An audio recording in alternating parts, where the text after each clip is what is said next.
All right, good morning. Welcome in for another Friday Safety Focus of the Week. Today, Friday, August 5th. This week's code of conduct is maintain confidentiality of insider information learned about ECI or about our clients. Any additional information, Ben, on this topic you'd like to discuss? You're muted. There. When in doubt, say less. When in doubt, say that. Yeah, that's good. Right. Very smart. So another 7 days without a recordable injury.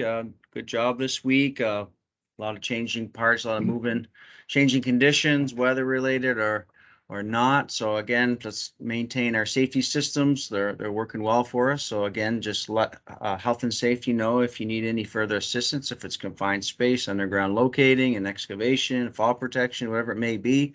We're here to help operations. We're here to help and make sure that we are providing a job site free from all recognized hazards. So utilize this as much as you need. This week, Austin's going to jump in and do some a topic just on rigging, making sure, because we're going around checking all of our rigging, making sure that we're putting our safety lashes on our hooks, as well as making sure we don't have any defective chains out there. So Austin, the floor is yours. Take it away.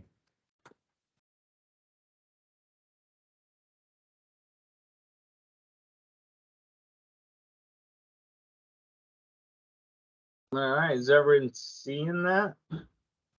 Yep. All right. I see it. Yep, looks good. Oh, now it's gone. Oh, now it's That's back. good. That's back, all right. So I did it. We've been going around looking in job trailers and whatnot, and just seeing some of the conditions of the chains and everything they use for rigging.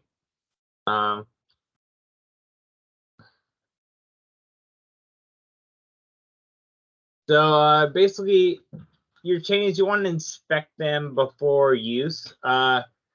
Check for the manufacturer's tag on it. It's usually a metal tag, or in some cases it's like a vinyl plastic tag that's on there. And they all the tags should have the size, the grade of the steel, the load rating, and the length. And there may be some additional info about the manufacturer and whatnot on there, but the main things are those 4 things that have to be on there. When you're looking at the chains, look for wear. If your chain looks like it's been used a lot, just have it inspected. Any defective welds on the chains, any nicks, cracks, breaks, gouges, anything that looks like it could be, make that chain very unsafe to use. So any discoloration from excessive heat, if it's used near, a welding operation, they got a little too close, did it, affect that steel at all? Any pitting from corrosion, it is steel, and it does rust and degrade over time. So look for that. Any openings in the hooks on the ends, if they're really deformed, more than 10%. Also make sure they have the safety latches on there as well. And any other conditions or that may cause you to doubt the integrity of the chain. Some safe rigging practices. Do not shorten or lengthen the chain by knotting it or twisting it. Chains really aren't made to be used like that. Try not to rust loads on the chain when you set them down. And if you do set a load down on the chain, don't be trying to pull the chain, just drag it by force out from under the load. Do not drag on, the floor abrasive surfaces. This is hard in some, some aspects. A big long chain is pretty hard to carry around. So you're gonna have to, it's gonna get dragged around a little bit, but try not to if you can avoid it. And then do not allow shock loading. Yeah, chains again aren't made for that. They're made for a constant load on them, not to be, jerked around and whatnot. Avoid twisting or kinking. And then when you're picking up load, ensure the chain is not constricted or bunched up. Because if that, once you put weight on that, if that comes undone or comes loose, you're going to have a load that is pretty unsecured. And make sure the load is centered on the chain or the hook when you're lifting it. Things. Some proper care. Store so they won't be in the way of damage to anything, mechanical. Make sure they're not getting, walked on or just laying on the floor. Make sure they're not around anything that could corrode them. Make sure not, just wound up, left in a bucket, then fill up with water and, make them rust. Again, try to keep them away from extreme temperatures like welding or, we probably won't run into it, but anything like if you get liquid nitrogen on it to make it really cold. Hang them up, avoid them from kinking and wearing and all that kinds of stuff. And then a few cautions. Ensure that all of your body parts are not between the chain and the load. Never stand in line with the chain when it's under load, because if for some reason it snaps, you're right in the line of fire. And you could get pretty injured if that breaks and hits you. Never pass under a load that's being lifted. And never ride a chain or load unless the load is specifically designed to carry people. That's really all I have. Does anyone else have anything? Well, sounds good. All right, thank you. Good stuff. All right, I'll take over. Floor is yours, Ken. Okay. See if I can find the right window. That looks like it. You guys see it? We do. Okay. Right, to start with announcements. Hey, don't forget, it's already primary voting day next Tuesday, the 4th, the 9th. I don't know how I got that wrong. It's the 9th. And please submit your Vermont Declaration of Health coverage form to Scott Dean in the accounting department. All employees need to submit this form. I have a link here. It was also provided in the paychecks a couple weeks ago. So that's mandatory. We need to submit them to the state of Vermont. And the primary wellness care program, I just want to kind of heads up here. You need to check with the Champlain Medical if you're due for a yearly physical. And acute and chronic benefit care benefits in this program require both the yearly physical and a commitment to your wellness, which means one of the things would be that you would be looking to get your yearly physical to make sure your your baseline parameters haven't changed and that your health may be changing. So it's important stuff in the wellness. For weather, we obviously had some hot and unsettled weather. This morning was stormy, and Saturday and Sunday are going to be particularly hot. Today doesn't seem too bad, other than it could be showery. And for this week's project, we're highlighting the Ethan Allen Express.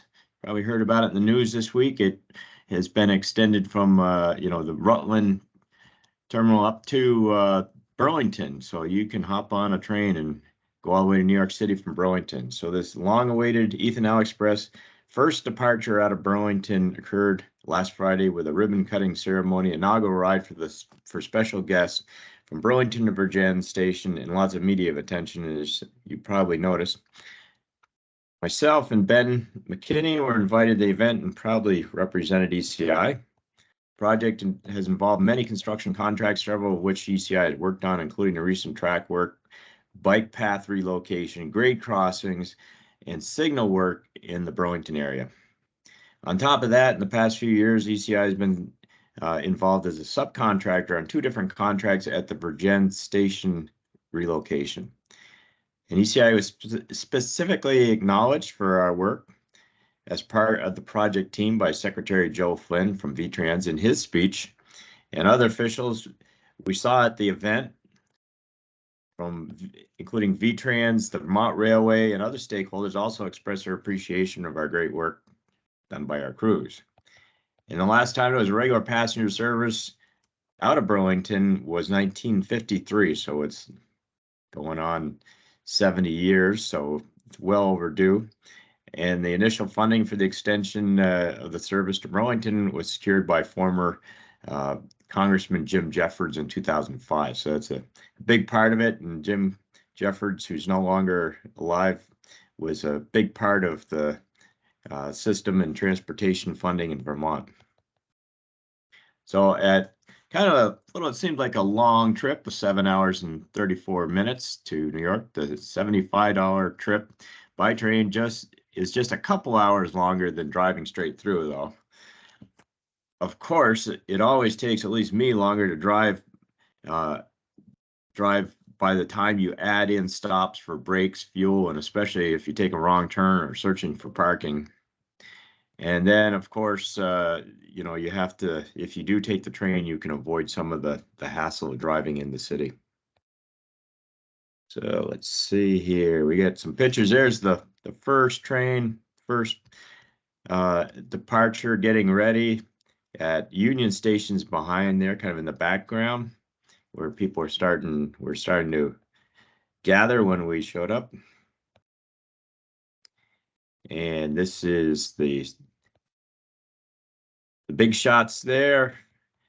Guy on the end on the left is the CEO of Amtrak. He came up, and then I don't know who the woman is. Then you can see Dick Mazza and Phil Scott, Molly Gray, Mayor Weinberger, and that woman in the blue, I believe she's House Transportation Committee Chair, and I don't recognize the rest of them. So they're ready to cut that ribbon, which they did. And here's a picture of Ben McKinney and his wife, Wendy, and son, Austin. They were lucky enough to catch a ride on that first inaugural trip down to Ferrisburg or Vergennes. And there we are. We're probably obviously near the waterfront. There's only a couple places the waterfront area where you actually get that kind of view, but obviously it's kind of spectacular from the train. This is the station map, just to give you a sense of where things are. Obviously, starting at Burlington, we went down to the Ferrisburg Vergennes station, got off there, and then they continued. There's a station in Middlebury and so on. And over here on the left, you can see it's kind of blurry. This little building off in the center left, or center right, I mean, is the station at Ferrisburg and Vergennes. And ECI did work on that too a few years ago, as I mentioned. And then further down, it would go to Rutland, shoot over to Castleton, and then it's off to the New York side. The schedule, they typically would be leaving Burlington at 10:10 a.m. And like I said, it's like 7.5+ hours to get down to New York. New York side leaves at 2:21 and arrives back in Burlington at 9:55. And here's where we got off at the Ferrisburg Vergennes station. That platform there is something that ECI constructed, I think 2 summers ago.